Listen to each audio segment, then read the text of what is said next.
Hebreus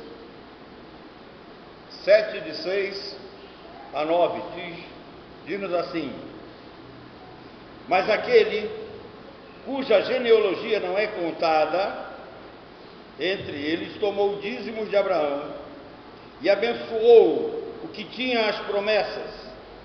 Ora, sem contradição alguma, o menor é abençoado pelo maior. E aqui certamente tomam dízimos homens que morrem. Ali, porém, aquele de quem se testifica que vive, e por assim dizer, por meio de Abraão, até Levi, que recebe dízimos, pagou dízimos. Que Deus nos abençoe com a porção da sua palavra ali. Queridos, dando continuidade à nossa série sobre dízimo na vida da igreja, eu quero pensar com os irmãos hoje qual a real necessidade do dízimo, por que foi instituído, qual a razão. E a primeira coisa que nós devemos pensar é o seguinte: o que Jesus tinha em mente quando ele disse: edificarei a minha igreja? Que tipo de igreja Jesus estava pensando? Será que nós teríamos a condição de poder chegar a nos aproximarmos da mente do Senhor para saber o que Jesus tinha em mente? Olhando para as Escrituras, nós podemos ter algumas respostas assim muito fáceis. Quando Jesus diz assim: edificarei a minha igreja, ele estivesse pensando talvez em culto. Uma das respostas seria cultuar a Deus. Uma outra resposta seria ser uma luz na comunidade, marcar presença na comunidade. O bairro ou a localidade onde nós vivemos, as pessoas nos respeitam como igreja, nos têm como igreja. Talvez essa seja uma das razões pelas quais Deus instituiu a igreja. Uma também muito simples e fácil de ser entendida e respondida por nós, que é dever da igreja não só cultuar a Deus em espírito e em verdade, mas levar o evangelho aos perdidos, evangelizar o mundo. Um outro ponto também seria que a igreja, ela trataria nesta terra também de questões sociais, principalmente ligadas à vida dos seus membros, na forma como nós somos pais, na forma como as mulheres são mães, na forma como os filhos devem atuar com relação aos pais, na forma como os filhos devem atuar nas questões da escola, na forma como nós nos portamos no trabalho. Também, uma das coisas que Paulo nos faz pensar em Efésios, no capítulo 5, é que quando eu me entendo como igreja e como pertencente a um corpo, ele diz que nós deveríamos nos sujeitar uns aos outros. Ele diz assim: sujeitando-vos uns aos outros no temor do Senhor. Esse texto começa com: não vos embriagueis com vinho, mas enchei-vos do Espírito. E ele vai trazendo aquelas explicaçõezinhas. No final ele diz assim: sujeitando-vos uns aos outros no temor do Senhor. Ora, é impossível cumprir esse pensamento, esse projeto de Cristo, é impossível ser igreja, corpo vivo, soltos, desigrejados, vivendo cada um independente, para cada lado, nas suas casas, nos seus afazeres. É impossível cumprir isso aqui. Todos esses detalhes, cultuar a Deus, ser uma luz na comunidade, levar o evangelho aos perdidos, é impossível que não vivamos numa comunidade local. Ora, a igreja que Cristo planejou hoje, eu creio que ela está funcionando bem, porque nós não frustramos o plano de Deus. Algumas pessoas pensam que nós frustramos o plano de Deus, porque Cristo vem e trabalha com uma mini igreja composta de 12 homens. Ele era seguido também por uma grande multidão, haviam pessoas à volta dele, mas basicamente a igreja eram aqueles 11 homens escolhidos por ele. Eles tiveram reuniões, eles caminharam juntos, estiveram juntos, celebraram até a ceia. E Jesus então capacita esses homens para que eles dessem continuidade ao projeto. A estrutura que nós conhecemos, ela é formada por um judeu chamado Paulo. É Paulo quem trabalha essa questão da igreja que começa se reunindo nas casas. com alguém para instruir, alguém com capacidade de liderar, com capacidade de ensinar. E aí fica muito claro no Novo Testamento que nós temos uma igreja que se reúne como corpo, uma igreja que tem festividades, uma igreja que possui uma espécie de calendário próprio, uma igreja que ela se estende, ela sai do templo e vai de casa em casa. Essa é a estrutura que nós temos em Atos, no livro de Atos, a começar do capítulo 2. Ora, é ilógico pensarmos que Jesus estivesse pensando em pessoas isoladas, ou cada um servindo-se a si próprio, pensando ser igreja do seu jeito e do seu modo. Voltando para Hebreus, no capítulo 7, aquilo que foi lido, nós, lembrando do encontro de Abraão com Melquisedeque, nós vamos ver que o dízimo já era uma prática comum naquela época, não surge do nada. Como vimos no domingo passado, antes mesmo da existência dos levitas, aos quais aqueles que dizem que o dízimo pertence à lei, e aí o texto que nós lemos diz que o sacerdócio levítico, que era temporário, estava sujeito, ou seja, debaixo de um sacerdócio eterno, representado por Melquisedeque aqui, no qual ele simboliza Cristo. Então o próprio sacerdócio levítico estava subordinado ao sacerdócio de Cristo, que é superior. Quando nós avançamos mais, e no domingo passado, nós vimos que essa questão dos levitas, quando eles surgem na história, nós vamos ver assim mais claramente naquela rebelião ali do bezerro de ouro. É naquele momento do bezerro de ouro que aparece assim mais, destacadamente os levitas. Quem eram os levitas? Os levitas, eles eram descendentes de Levi. Levi era o terceiro filho de Jacó com Lia. Levi gerou 3 filhos: Gerson, Coate e Merari. Eles foram os que formaram a tribo de Levi. Os levitas, então, quando eles surgem no deserto, Deus os escolheu para um ministério especial. Os levitas seriam homens com dedicação exclusiva para um serviço sagrado que começa primeiro no tabernáculo e depois se estende ao templo. Mais tarde o templo que é organizado. Então, esses homens, eles tinham um papel fundamental no meio do povo, porque eles foram escolhidos para a prestação do culto, para a direção dos atos espirituais. O que eles faziam? Eles sacrificavam animais, eles cuidavam dos utensílios do tabernáculo, eles carregavam a arca, eles montavam, desmontavam a tenda, eles cuidavam do santuário em geral. Ninguém mais podia fazer isso, nenhuma outra tribo. Isto era responsabilidade deles, e eles o faziam com dedicação integral, ou seja, os levitas davam tempo integral neste ministério.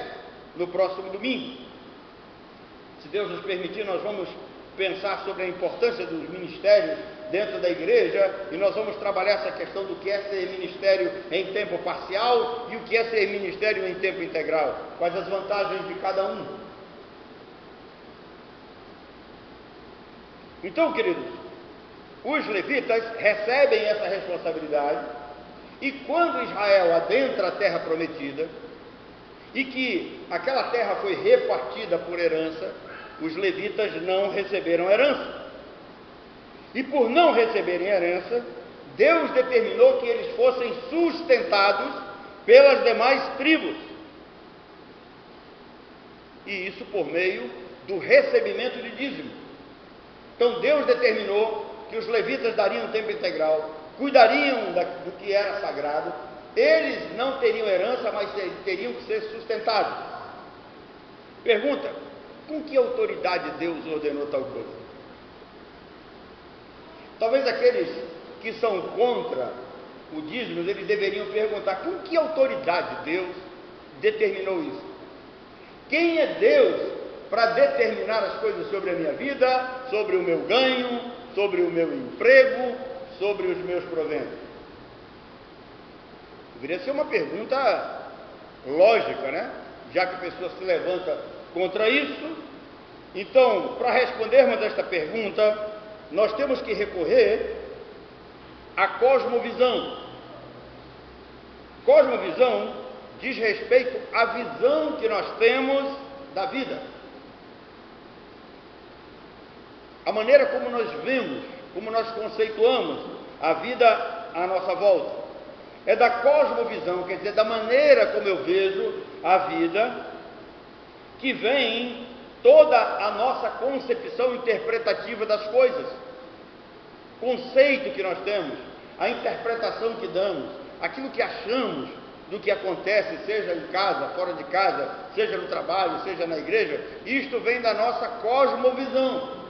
Por isso que é comum você ver as pessoas dizer assim, mas eu não vejo assim. Quando nós apresentamos esses textos e apresentamos essas explicações sobre dízimos, alguns dizem, mas eu não vejo assim. Então, a cosmovisão me dá essa capacidade de interpretar a vida, de opinar e conceituar a mesma. Então, partindo da cosmovisão, e se você é teísta, quer dizer, se você é alguém que crê em Deus, você há de concordar comigo de que você está num lugar, você vive num planeta que não é seu. Aí você tem que pensar no Salmo 24. O Salmo 24 foi escrito por Davi e ele diz, do Senhor é a terra e a sua plenitude, os homens e tudo que nele existe. Quer dizer, tudo que há sobre a terra pertence a Deus. Se pertence a Ele, Ele tem todo o direito de determinar o que Ele quiser.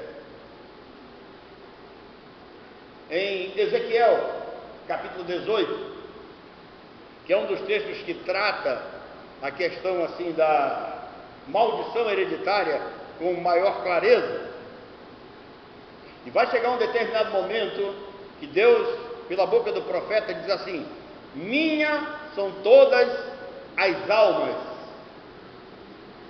Então, do Senhor é a terra, a plenitude dela é do Senhor, as almas dos homens são do Senhor. Portanto, você tem que pensar o seguinte, de que Davi, ele exalta a Deus pela criação, e ele declara que tudo que há aqui pertence ao Senhor, e que Deus tem o direito de determinar dízimos, ofertas, que ele tem o direito de determinar quanto tempo esse povo ia contribuir, quanto tempo esse povo ia semear, quanto tempo eles iam colher, o período que ficariam na terra, é Deus quem determina. O próprio culto do tabernáculo, ele é determinado por Deus em todos os detalhes. E para mostrar que Deus não estava brincando, no dia da inauguração, Nadab e Abiú trocaram um incenso e foram fulminados. Com Deus não se brinca. Talvez você não leve isso em conta, mas pense numa coisa, a vida que você acha que é sua, não é realmente sua. Os bens que você tem, não são realmente seus. Nós temos o hábito de tratar as coisas como minha, meu isso, meu aquilo, minha aquilo outro, na realidade o que é nosso? Se Davi diz que tudo pertence ao Senhor, você não passa de um mordomo, você administra coisas que não são suas, seus familiares, seus amigos, tudo pertence a Deus, meu caro Watson. Mordomos, queridos, Ele, Deus, é que é o Rei da Glória. Nós não temos o direito nem sequer de questionar absolutamente nada. Em Romanos, no capítulo 9, no versículo 20, Paulo diz assim, quem és tu, ó homem, para discutires com Deus? Porventura pode o objeto perguntar a quem o fez, por que me fizeste assim? Num dos vários grupos que eu pertenço em determinadas igrejas, estava numa igreja no Rio de Janeiro, e uma pessoa estava colocando uma ilustração sobre o vaso, e eu lembrei de que quando eu e o escritor Edílio de Souza organizamos o primeiro Festival de Cultura Interfé, que foi patrocinado pelo governo do estado, na época era o professor Gilberto Mestrinho, Nós levamos e recebemos artistas de todos os lugares do estado do Amazonas, de todos os municípios. E eu conheci uma menina chamada Lucilene, uma jovem, ela era artesã. E ela estava lá, rodando aquele aparelho com os pés, as mãos delineando o vaso, e o negócio estava ficando bonito, eu estava impressionado. E de repente ela olhou assim para nós e amassou tudo. E eu perguntei, por que você fez isso? Ela disse, eu não me agradei, vou fazer outra. Eu fiquei pensando, por que ela fez tal coisa? Aí Jeremias responde, a palavra responde, Deus é o oleiro. E Paulo vai mais longe, em Romanos, no capítulo 9, a partir do verso 20, quando ele diz, não tem o oleiro para que sobre a massa fazer um vaso para honra e outro para desonra. Não tem, ele é o oleiro. Irmãos, observem que em Mateus 20, no versículo 15, recentemente eu preguei para vocês aqui sobre os trabalhadores na vinha. Naquele texto tem uma resposta muito dura. Quando o senhor da vinha é questionado, ele diz assim, acaso não me é lícito fazer o que eu quero do que é meu? Se eu quiser pagar a este o mesmo que paguei a você, o que te importa? Eu estou te devendo alguma coisa? Eu não cumpri minha palavra com você? Você não tem nada a ver se eu quiser ser bom com ele. Acabou. Ele é o Senhor, ele é soberano. Mas, quando nós lembramos que na história, movimentos filosóficos, como Renascença e Iluminismo, tiraram o teocentrismo do meio humano e colocaram o antropocentrismo. Quer dizer, nós tiramos Deus do meio, como o Senhor soberano, Criador, e colocamos o homem. E aí o homem se enche de desejos e de vontade. E a coisa ganhou uma progressão tão absurda que hoje os nossos filhos, eles têm vontades e eles pensam que as vontades deles nós temos que satisfazer, são obrigações nossas. Não são. Por que isso? Porque o homem se encheu de dedos, como nós costumamos falar aqui na nossa região. O homem não respeita mais a soberania de Deus. É Ele quem quer determinar, é Ele quem quer dirigir as coisas, é Ele quem quer fixar os limites. Agora, nós esquecemos que nós estamos vivendo no âmbito da soberania do rei. Ele é o Senhor. Não somos nós. Nós somos apenas os vasos. Ele determinou que os levitas serviriam ao templo e viveriam do templo. Foi ele quem determinou. O que é interessante, que Paulo pega este princípio e lá em 1 Coríntios, no capítulo 9, nos versículos 13 a 14, Paulo diz assim, não sabeis vós que os que prestam serviço sagrado do próprio templo se alimentam?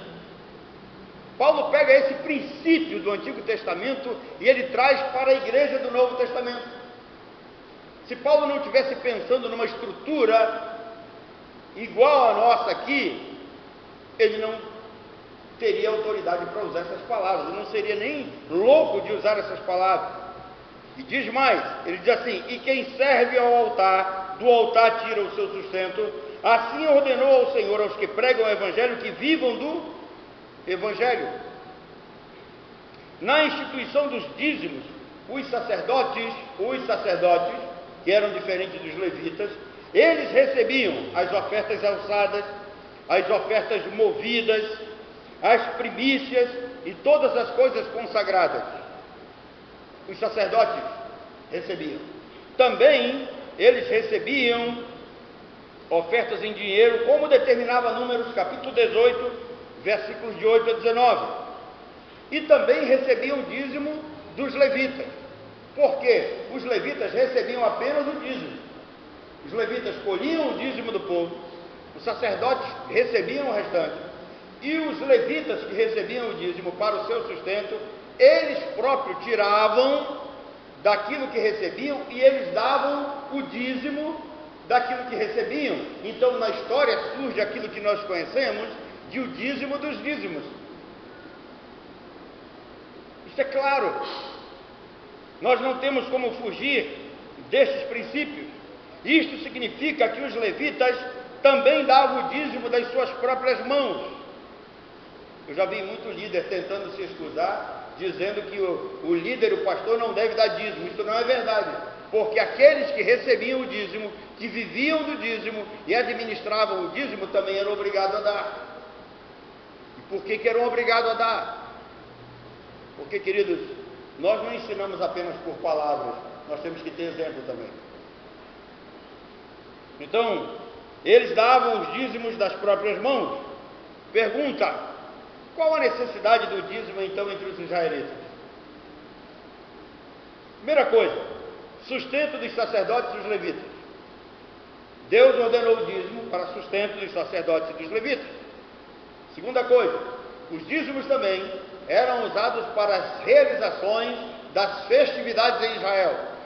Os dízimos também serviam para a realização das festas em Israel. Terceiro, dízimo também foi instituído para socorrer estrangeiros, órfãos e viúvas. E no Novo Testamento? Qual a necessidade do dízimo no Novo Testamento? Qual a real necessidade do dízimo entre nós? Pegando os textos de Paulo, não mudou. Não mudou, é a mesma coisa, praticamente a mesma coisa. Paulo vai dizer isso em 1 Timóteo capítulo 5. Nesta carta pastoral, Paulo instrui o jovem pastor Timóteo como ele deveria tratar a igreja como pastor. Paulo chama ele e diz: meu filho, eu vou lhe dar algumas instruções. E aí ele pega no capítulo 5 e começa dos versículos de 1 a 8. Nos versículos de 1 a 8, Paulo trata de conselhos pessoais e pastorais a Timóteo. Nos versículos de 9 a 16 do capítulo 5, Paulo ensina como tratar as viúvas. Tem uma regra lá: ela não tinha só que ser viúva, mas ela tinha que ser uma viúva desamparada. Se ela tivesse filhos, os filhos deveriam trabalhar para sustentá-la. Tem algumas regrinhas. Então, dos versículos 9 a 16, Paulo ensina como tratar as viúvas. Dos versículos 17 a 20, Paulo ensina como tratar os líderes, os pastores, os presbíteros, os bispos. E aí tem uma coisinha interessante lá, quando ele diz assim: devem ser merecedores de dobrados honorários aqueles que presidem bem, com especialidade, aqueles que se afadigam na palavra e no ensino. Mesma coisa, mesma responsabilidade dada para o povo para o sustento dos levitas. E é Paulo quem diz que aqueles que servem ao ministério, que vivam do ministério. Uma outra coisa, dos versos 21 aos versos 25, Paulo trata dos demais problemas que pode acontecer dentro da igreja. Então, no capítulo 5, Paulo fala de uma organização estruturada.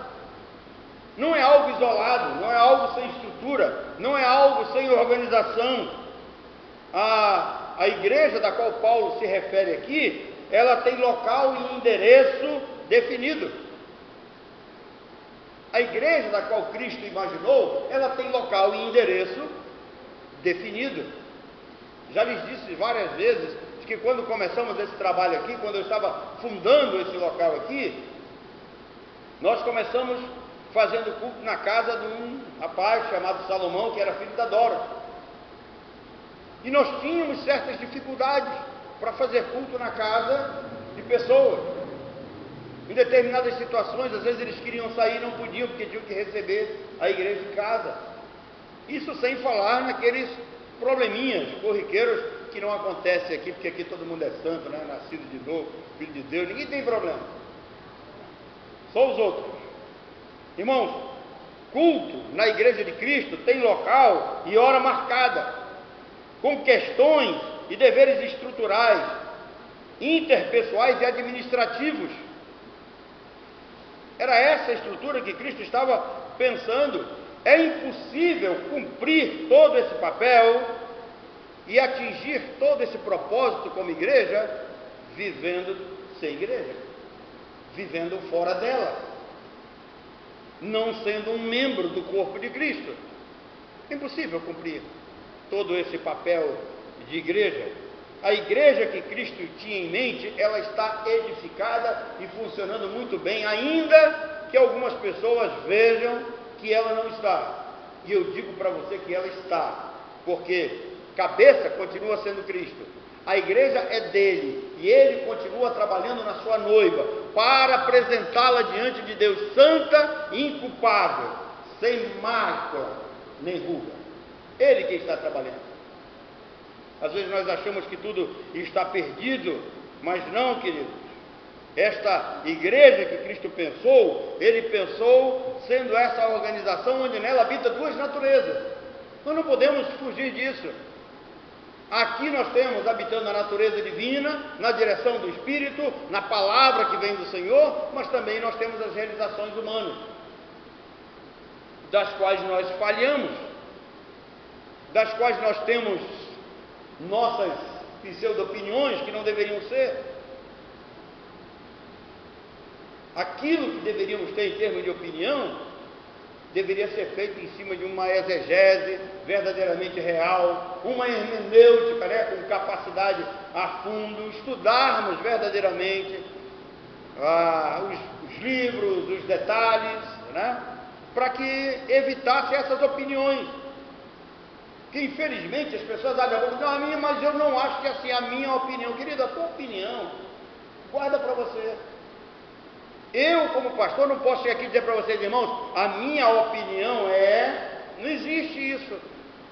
Tá? A Bíblia diz, com tal propriedade, em tal canto, e fazendo uma exegese, uma hermenêutica, uma interpretação correta.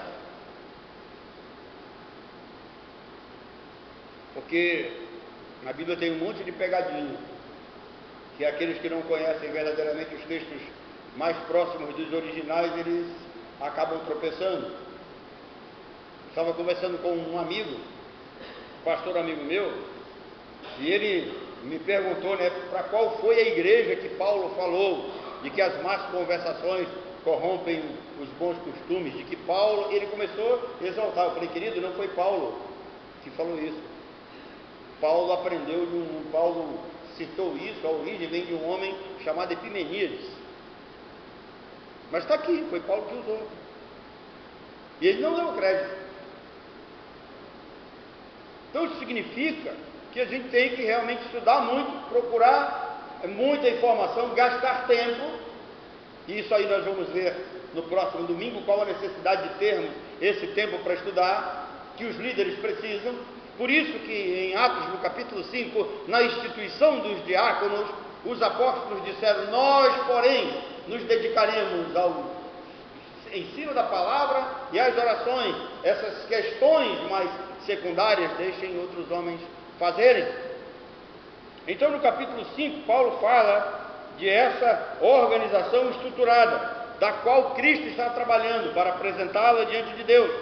E na busca desse objetivo último, está o dízimo no contexto da história da igreja. Quando Cristo trabalha na sua igreja, esse objetivo último de apresentá-la a Deus, o dízimo faz parte da vida dela. O dízimo faz parte desse contexto estrutural da igreja, da qual não deveria ser pesado para nós, mas deveria ser uma coisa especial, como foi para Jacó. Vocês já leram?